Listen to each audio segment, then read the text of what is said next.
Yes. Yeah. Ms. Myers, Yes. did you Yes. file a response here? We did not file a response. I was just Okay. retained. I did. Okay. Yeah. All right. All right. No problem. I just wanted to know. I just wanted to make sure. Yeah. Yeah. Yeah. All right. So we are here in the matter of Jameson versus Busuk, case number 23-06095 DM. Sir, this is your motion. What is going on with your income? So actually changed jobs. I switched from another tree company that But you're still doing tree work, correct? Yes, yes, sir. Why did you switch the jobs? The winter work slowed, and it looked like he was going to go out of business, so I took up other opportunities. As this hearing opens with tension already in the air. From 0-1 to 1-1, the judge zeroes in on Dad's motion and immediately asks the key question. What's going on with his income? Dad explains he switched tree service jobs due to slow winter work and possible layoffs. The pay cut is small, but the court's concern is bigger. This is where income changes start to look less like coincidence and more like a trigger for scrutiny. And it's a little bit less pay, but not much less pay, correct? Yeah, it's $3 less an hour. Ms. Myers, any input on this? I mean, I've always had problems with, lawn services because they do go in and out of business. And, sometimes if you see the handwriting on the wall, normally if somebody leaves their job through no fault of their own, through fault of their own, I kind of hold them to the old income. The problem is this is not one of those jobs that is continuous or steady for the most part, at least in my experience. So it's my understanding that he voluntarily. I understand. Yeah, voluntarily. Yeah. But if he's got evidence that possibly he was, he wasn't getting any work, that doesn't help. No, that's not the case. Actually, he just moved on to a different job. The company that he worked for is still in business. It's been in business for quite a while. 2 to 223, the tone sharpens. Mom's attorney suggests the job change was voluntary and questions why a $10,000 arrearage exists if Dad had steady employment. The judge points out a critical contradiction. Child support is withheld directly from employers, so a large arrearage shouldn't just appear. Suddenly, this case isn't about a simple job switch anymore. It's about how money slipped through the system for years without alarms going off. So it was more an issue of he recently got called into court because he's 10 grand or whatever behind, and now he all of a sudden has a new job. Considering if you're saying that he was steady there and he's 10 grand in behind, my question would be this, because we take the money from the employer, not from the parties, which means if there's a steady income, why would there be an arrearage?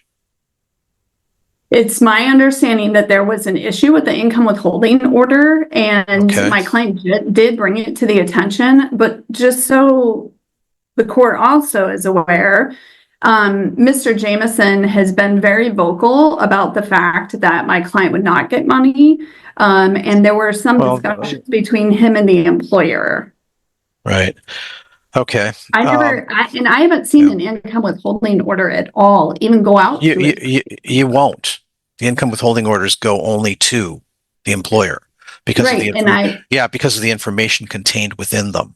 It's kind of personal, and that's why the court never sees an income withholding order either.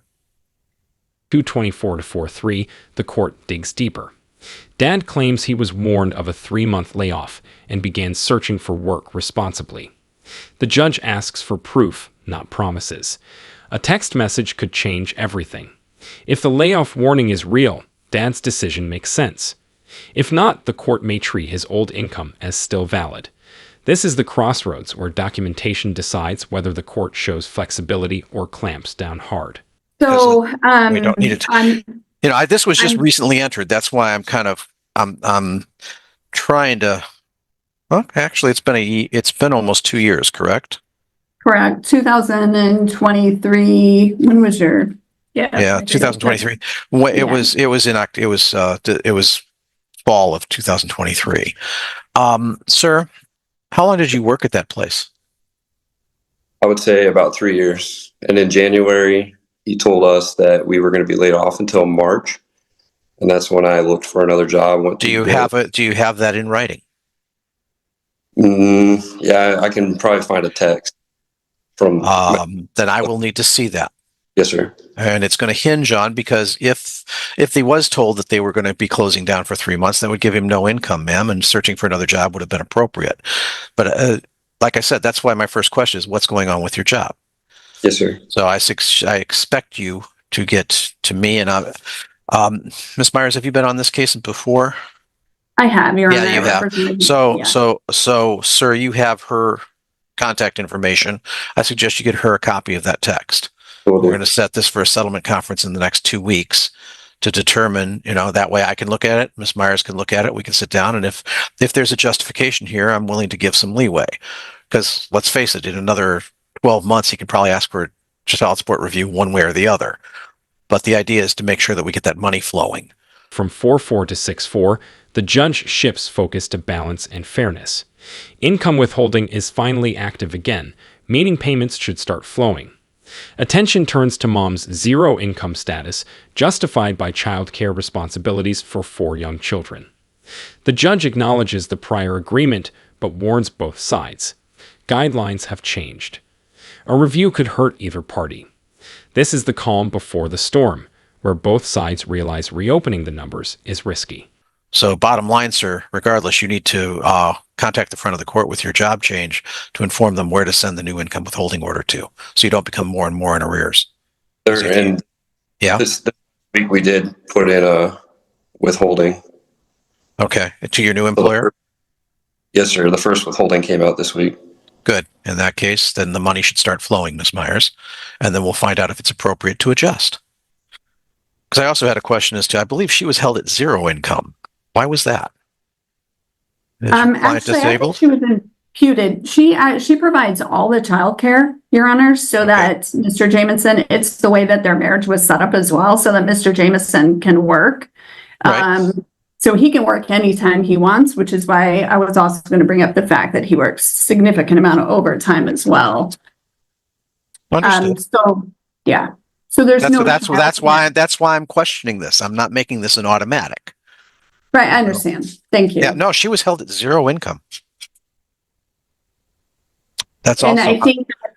I think it's because the decision was either zero income and then we do something with childcare, or we impute her. Because if she goes to work, obviously childcare is going to be much more expensive. They have 4 children, 4 young children. Understood. But, looks like this was part of the agreement of the parties back then. Alrighty. It was. But I will look at this, because neither party may like what's going to happen at the new review, because they changed the guidelines again, so that it might not work for either party, and I'd rather not hurt either party either. From 6-5 to 8-6, the courtroom grows serious. A pregnancy is disclosed, future changes are discussed, and the judge explains why a new baby won't automatically change support if income stays at zero. Then comes the warning shot. Incorrect child support orders create chaos, debt, and sometimes warrants. The judge is clearly trying to prevent the system from eating itself, while signaling that mistakes, intentional or not, won't be ignored. Part 6, 8-7-11-3. All right, guys, from 8-7 to the end, things turn blunt. Allegations surface about possible backdoor